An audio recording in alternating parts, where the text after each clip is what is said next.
RBI के governor श्रीमान Shaktikanta Das ji, Kris Gopalakrishnan ji, members of regulators, finance industry के लीडर्स, फिनटेक और स्टार्टअप वर्ल्ड के मेरे साथी, अन्य सभी महानुभाव, देवी और सज्जनों, ये भारत में त्योहारों का मौसम है। अभी जन्माष्टमी हमने मनाई है और खुशी देखिए, हमारी इकोनॉमी और हमारे मार्केट में भी उत्सव का माहौल है।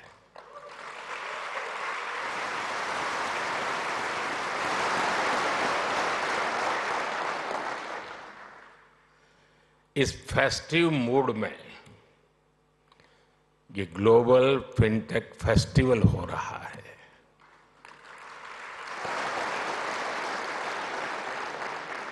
और वो भी सपनों की नगरी मुंबई में।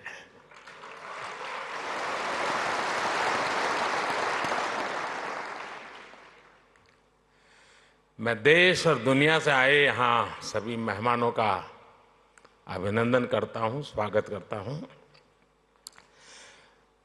यहाँ से आने से पहले मैं अलग अलग एग्जीबिशंस देख करके आया हूँ, काफी साथियों से गप्पे गोष्ठी करके आया हूँ। हमारे नौजवानों के इनोवेशन का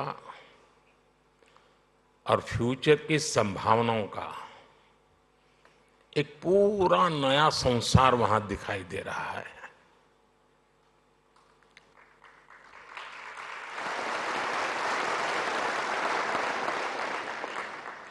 चलिए, आपके काम के लिए मैं शब्द बदलता हूं।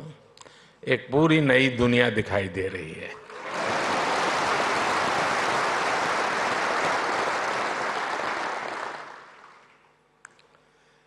मैं इस फेस्टिवल के आयोजकों को सबको बहुत बहुत बधाई देता हूं। साथियों, यहां बड़ी संख्या में विदेशों से हमारे मेहमान भी आए हैं। एक समय था जब लोग भारत आते थे तो हमारी कल्चरल डाइवर्सिटी देखकर दंग रह जाते थे, हैरान हो जाते थे। अब लोग भारत आते हैं तो हमारी फिनटेक डाइवर्सिटी को देखकर भी हैरान होते हैं।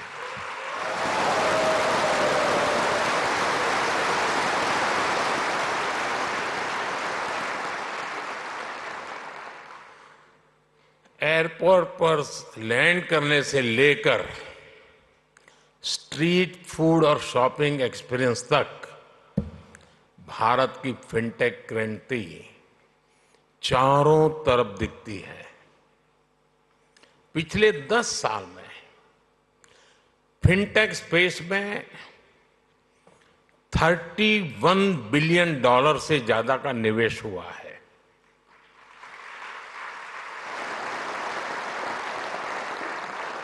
दस साल में हमारे फिनटेक स्टार्टअप्स में 500% वृद्धि हुई है।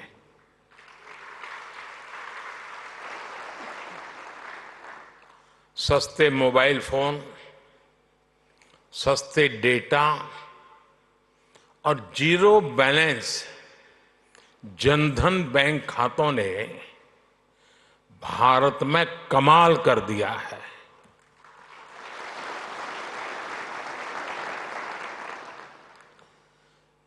आपको याद होगा, कुछ लोग पहले पूछते थे, पार्लियामेंट में खड़े होकर के पूछते थे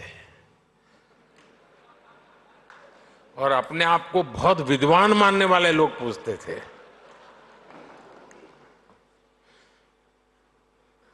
सरस्वती जब बुद्धि बांट रही थी तो वो रास्ते में पहले ही खड़े थे।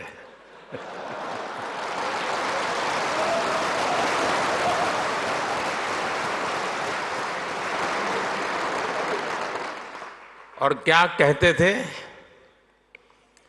वो पूछते थे कि भारत में बैंक की इतनी ब्रांचेज नहीं है, गांव-गांव बैंक अवेलेबल नहीं है, इंटरनेट नहीं है, यहां तक पूछ लेते थे बिजली भी तो नहीं है, रिचार्जिंग कहां होगा, फिनटेक क्रांति कैसे होगी, ये पूछा जाता था। और मुझ जैसे एक चाय वाले को पूछा जाता था।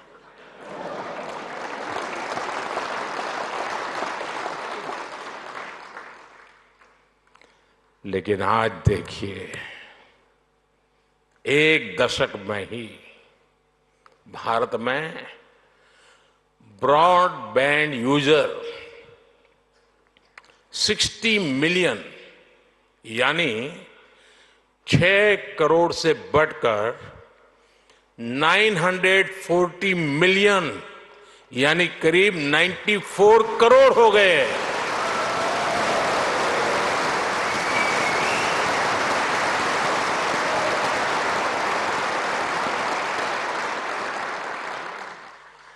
आज 18 वर्ष से ऊपर का शायद ही कोई भारतीय हो जिसके पास उसकी डिजिटल आइडेंटिटी आधार कार्ड नहीं है। आज 530 मिलियन यानी 53 करोड़ से अधिक लोगों के पास जनधन बैंक खाते हो गए हैं। यानी 10 साल में हमने एक प्रकार से पूरी यूरोपियन यूनियन के बराबर आबादी को बैंकिंग सिस्टम से जोड़ा है।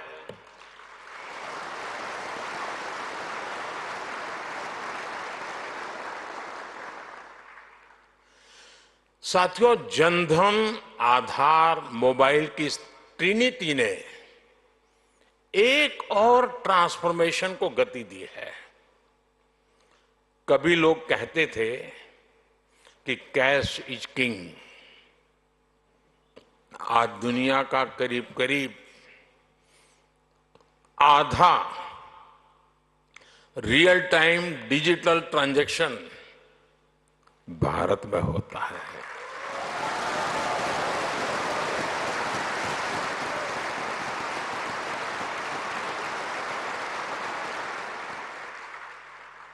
पूरी दुनिया में भारत का यूपीआई फिनटेक का बहुत बड़ा उदाहरण बन गया है।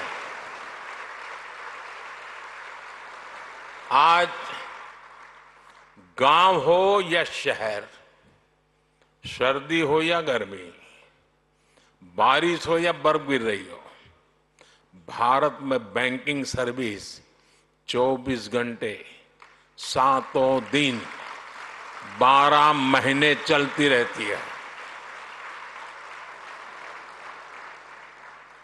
कोरोना के इतने बड़े संकट के दौरान भी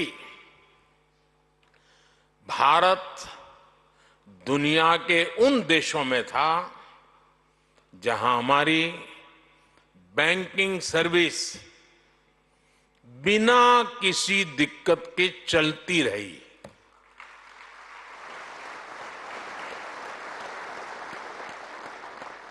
साथियों, अभी 2-3 दिन पहले ही जनधन योजना के 10 साल पूरे हुए हैं। जनधन योजना विमेन एम्पावरमेंट का बहुत बड़ा माध्यम बनी है। जनधन योजना के चलते करीब 290 मिलियन यानी 29 करोड़ से ज्यादा महिलाओं के बैंक खाते खुले हैं। इन खातों में महिलाओं के लिए सेविंग्स और इन्वेस्टमेंट्स के लिए नए अवसर बनाए हैं। इन्हीं जनधन खातों की फिलॉसफी पर हमने माइक्रो फाइनेंस की सबसे बड़ी स्कीम मुद्रा लॉन्च की। इस स्कीम से अभी तक 27 ट्रिलियन रुपए से अधिक का क्रेडिट दिया जा चुका है। 27 ट्रिलियन। इस स्कीम की करीब 70% बेनिफिशियरी महिलाएं हैं।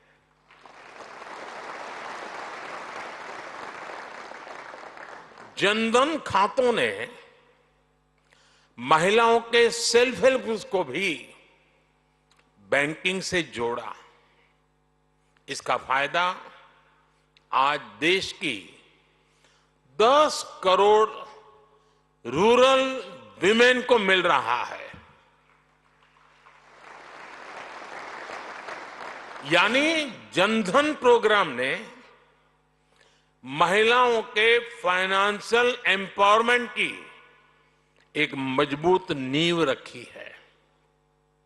साथियों, पूरी दुनिया के लिए पैरेलल इकोनॉमी एक बड़ी चिंता का विषय रही है। फिनटेक ने पैरेलल इकोनॉमी पर भी चोट की है और बधाई के पात्र आप लोग हैं।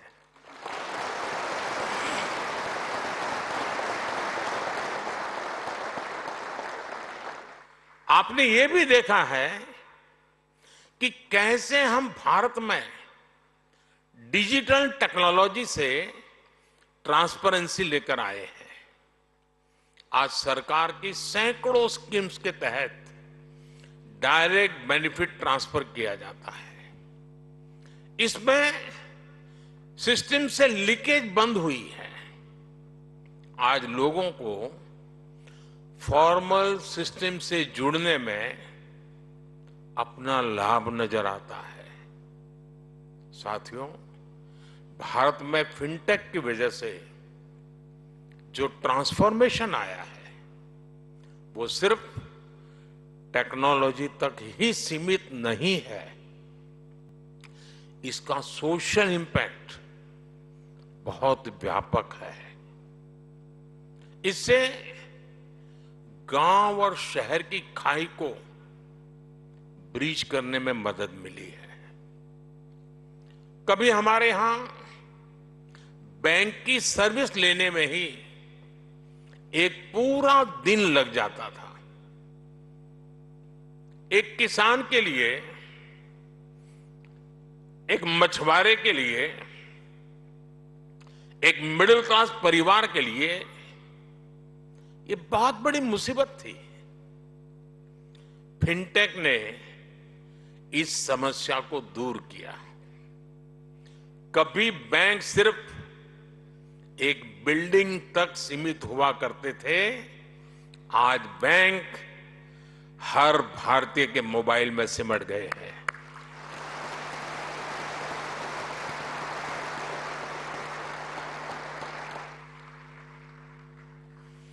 साथियों, फिनटेक ने फाइनेंशियल सर्विस को डेमोक्रेटिक बनाने में भी बड़ी भूमिका निभाई है।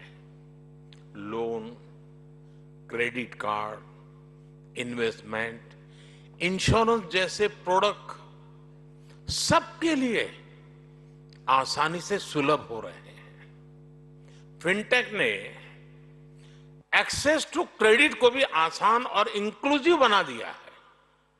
मैं एक उदाहरण देता हूं। आप जानते हैं, भारत में स्ट्रीट वेंडर्स की एक पुरानी परंपरा है, लेकिन वो फॉर्मल बैंकिंग से बाहर थे। फिनटेक ने इस स्थिति को भी बदल दिया। आज वो पीएम स्वनिधि योजना से कोलेटरल फ्री लोन ले पा रहे हैं। डिजिटल ट्रांजैक्शन रिकॉर्ड के आधार पर उनको बिजनेस बढ़ाने के लिए और लोन मिलता रहता है। कभी शेयर और म्यूचुअल फंड जैसे प्रोडक्ट में इन्वेस्टमेंट बड़े शहरों में ही संभव था। आज गांव और कस्बों में भी इन्वेस्टमेंट के इस एवेन्यू को बड़ी संख्या में एक्सप्लोर किया जा रहा है। आज कुछ ही मिनटों में घर बैठे ही डीमैट अकाउंट खुल रहे हैं, इन्वेस्टमेंट रिपोर्ट्स ऑनलाइन मिल रही है। आज बड़ी संख्या में भारतीय रिमोट हेल्थ केयर सर्विस ले रहे हैं, डिजिटली ऑनलाइन पढ़ाई कर रहे हैं, स्किल सीख रहे हैं। ये भी फिनटेक्स के बिना संभव नहीं था।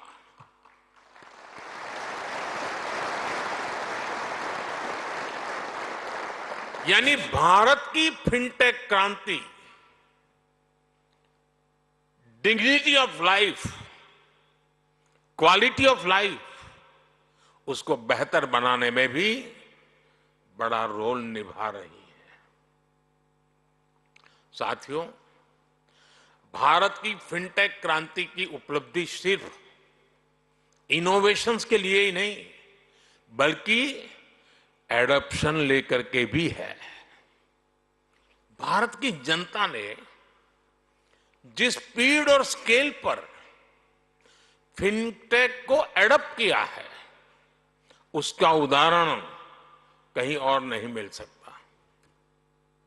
इसका एक बड़ा क्रेडिट हमारे डिजिटल पब्लिक इंफ्रास्ट्रक्चर डीपीआई को भी जाता है और हमारे फिनटेक्स को भी जाता है।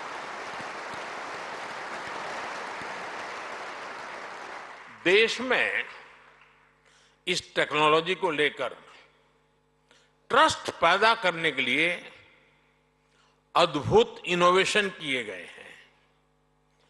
क्यूआर कोड्स के साथ साथ साउंड बॉक्स का उपयोग ऐसा ही इनोवेशन है।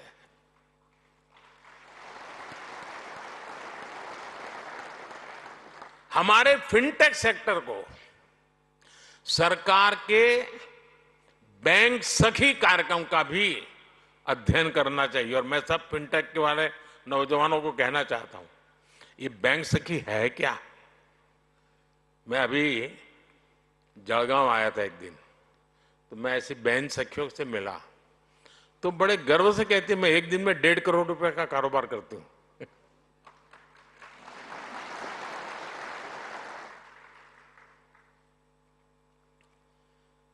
क्या कॉन्फिडेंस! और एक गांव की महिला थी वो।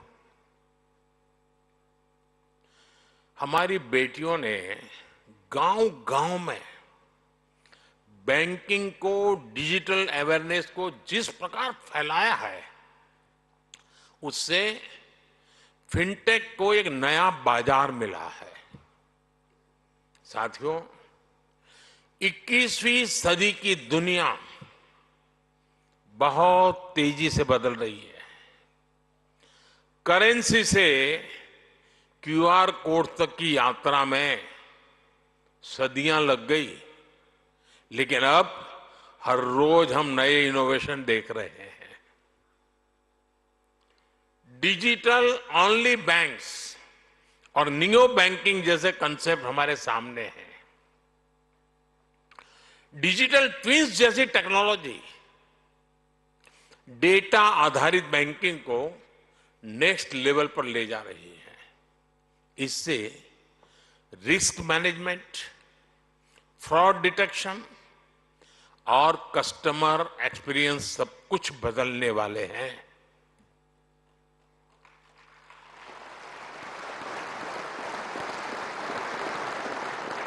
मुझे खुशी है कि भारत भी लगातार नए फिनटेक प्रोडक्ट्स लॉन्च कर रहा है। हम ऐसे प्रोडक्ट तैयार कर रहे हैं जो लोकल है लेकिन उनकी एप्लीकेशन ग्लोबल है।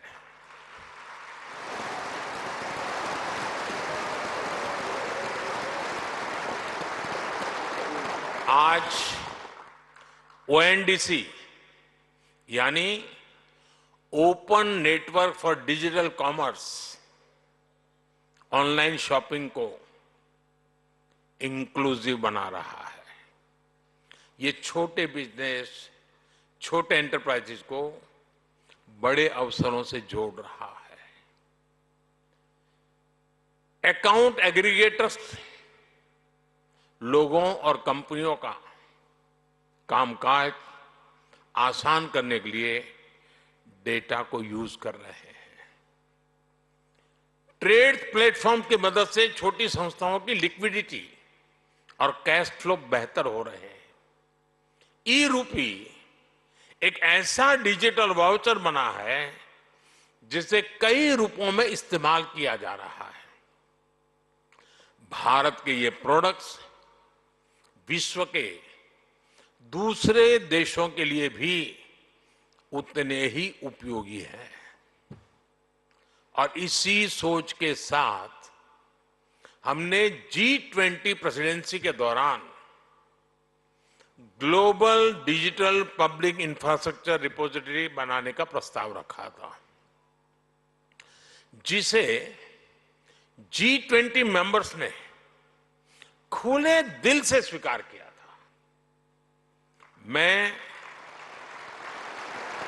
AI के दुरुपयोग से जुड़ी आपकी चिंताओं को भी समझता हूं, इसलिए भारत ने AI के एथिकल यूज के लिए ग्लोबल फ्रेमवर्क बनाने का भी आह्वान किया है। साथियों, फिनटेक सेक्टर की मदद के लिए सरकार पॉलिसी लेवल पर हर जरूरी बदलाव कर रही है। हाल में हमने एंजल टैक्स को हटाया है।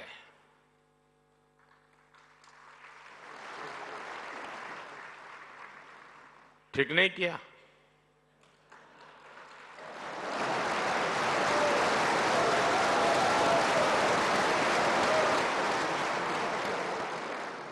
नहीं, ठीक किया है ना? हमने देश में रिसर्च और इनोवेशन को बढ़ावा देने के लिए 1,00,000 करोड़ रुपए का फंड बनाने की घोषणा की है।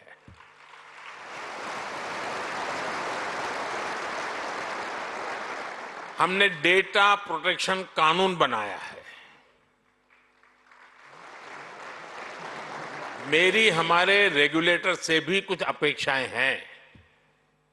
हमें साइबर फ्रॉड को रोकने के लिए और डिजिटल लिटरेसी के लिए और बड़े कदम उठाने होंगे। साइबर फ्रॉड स्टार्टअप्स की, फिनटेक्स की ग्रोथ में रुकावट न बने, ये ध्यान रखना भी उतना ही जरूरी है। साथियों, पहले के जमाने में बैंक डूबने वाली है या बैंक डूबी है या डूब जाएगी, ये बात फैलते हुए इंपैक्ट होते होते 5-7 दिन निकल जाते थे। आज अगर किसी व्यवस्था में पता चला कि इस पर साइबर फ्रॉड है, 1 मिनट में मामला पूरा, वो कंपनी गई। फिनटेक के लिए बहुत जरूरी है। और साइबर सॉल्यूशन, उसका बाल मृत्यु बहुत जल्दी हो जाता है। कोई भी साइबर सॉल्यूशन निकालिए, उसका बेईमान लोग तोड़ निकालने में देर नहीं करते, तो उस सॉल्यूशन का बाल मृत्यु हो जाती है। फिर आपको नया सॉल्यूशन लेके आना पड़ता है। साथियों, आज सस्टेनेबल इकोनॉमिक ग्रोथ ये भारत की प्राथमिकता है। हम स्ट्रांग, ट्रांसपेरेंट और एफिशिएंट सिस्टम्स बना रहे हैं। हम फाइनेंशियल मार्केट्स को एडवांस टेक्नोलॉजीज और रेगुलेटरी फ्रेमवर्क से मजबूत कर रहे हैं। हम ग्रीन फाइनेंस से सस्टेनेबल ग्रोथ को सपोर्ट कर रहे हैं। हम फाइनेंशियल इंक्लूजन के उस इंक्लूजन के सैचुरेशन पर बल दे रहे हैं। मुझे विश्वास है भारत का फिनटेक इकोसिस्टम भारत के लोगों को क्वालिटी लाइफस्टाइल देने के मिशन में बहुत बड़ी भूमिका निभाएगा। मुझे विश्वास है भारत का फिनटेक इकोसिस्टम पूरी दुनिया की ईज ऑफ लिविंग बढ़ाएगा।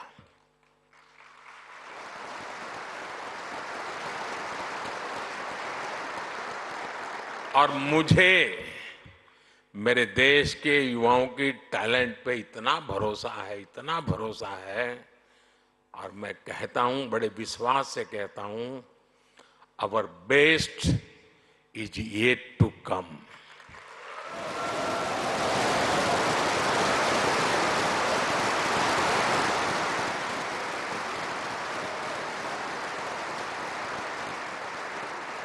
ये आपका 5वां समारोह है ना, तो 10वें में मैं आऊंगा।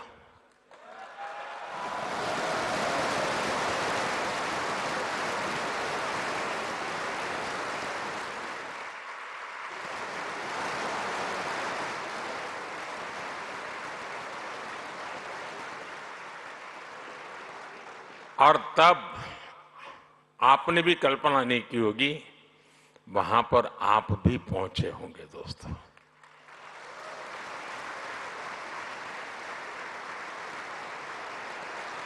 आज अभी मैं आपके कुछ स्टार्टअप यूनिट्स वालों को मिला, सबको तो नहीं मिल पाया, कुछ लोगों को मिला, लेकिन हर एक को 10-10 होमवर्क दे करके आया हूं।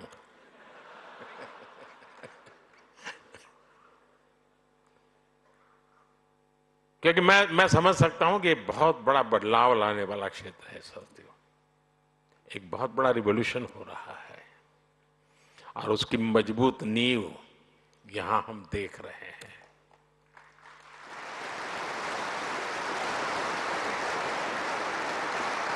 इसी भरोसे के साथ आप सबको मेरी बहुत बहुत शुभकामनाएं, बहुत बहुत धन्यवाद।